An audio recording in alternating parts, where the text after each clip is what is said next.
Hey everyone, welcome back to the channel. If you're new here, my name is Z. I'm a Canadian Pakistani cinematographer, and today we're going to do a lighting breakdown for a commercial that we shot. Now, this was for a cafe that's also a flower shot, and it was produced and DP'd by a friend of mine, Sam Pai. Now, let's take a look at the commercial first. And the funniest thing is, Hannah didn't even know the project was due today. Like, I reminded her and everything. What?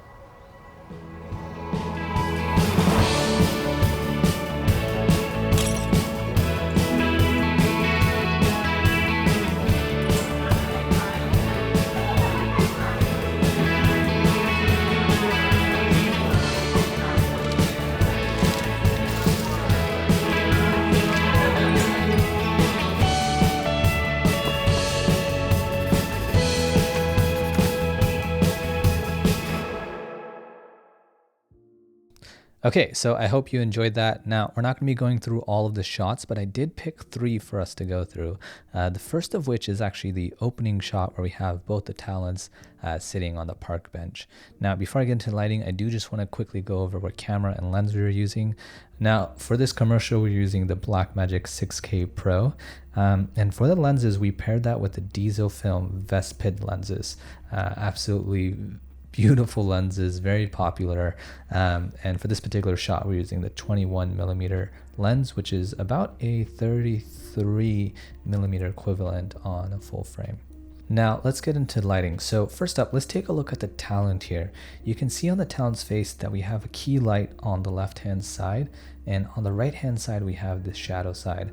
This is also apparent on the female talent as well. We have a key light that you can see is brighter on the left hand side, and then more of a shadow on the right hand side.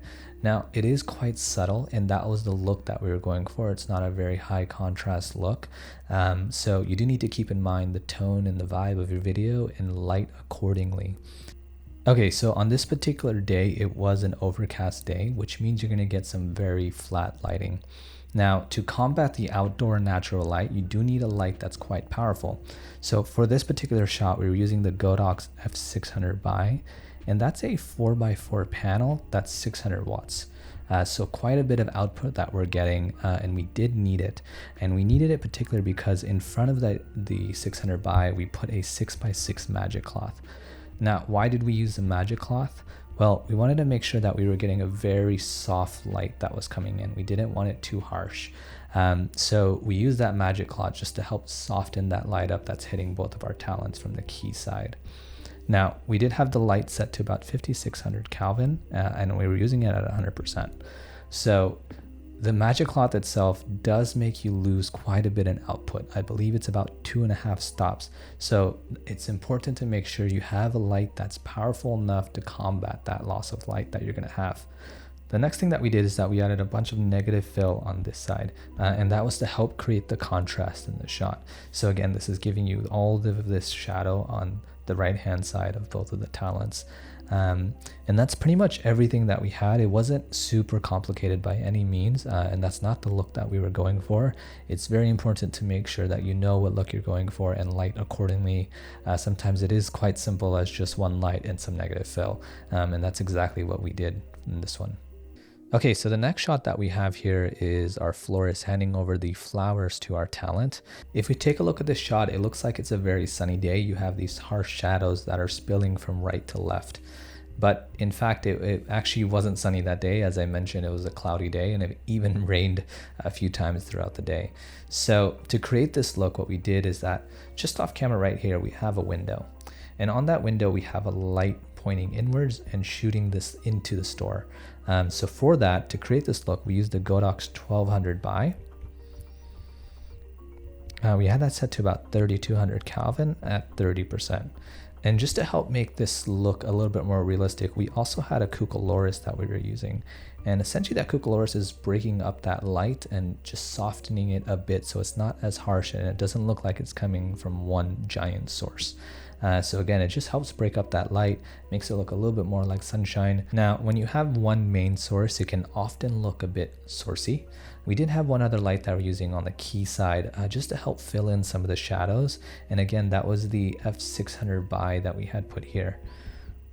And again, we had that also set at 3200 Kelvin to match our main key light. And we had that set to about 20% as well. So again, that just helped to fill in all the shadows and just soften up the entire image. And the last thing that we did for the shot is actually we added a lot of neg just to the left hand side. And again, that was just to create a little bit more shadow and contrast into the shot. So you get this really nice fall off from left to the right. You have it a lot brighter on this side, as you can see, than the right hand side. So that was pretty much everything we did for this shot. So once again, we had the 1200 by outside on a combo stand shooting through a Cucoloris to help give us that sunlight look. And to fill in some of those shadows, we had the f600 by just as a fill and a wraparound to help soften that light. And then on the left hand side, we add a little bit neg just to create some more shadows and some neg. Okay, and the last shot we're going to talk about is my favorite shot, and I'll tell you why it's my favorite. So first up, I just want to give a shout out to our set designer, Hannah, who just did a wonderful job. Most of this was not here, so a lot of it was just a white wall. So, you know, we wanted to make it look like a teenage kid's room, and she did a wonderful job. She also added these practicals into the shot, which just helped liven up the room and add a little bit more points of interest into the shot. Now, for this shot, and the reason why I like it so much is that we were just using one light. There was nothing else happening except one light. It was absolutely pouring when we were doing this shot. So the one light that we had for this shot was the Godox 1200 by.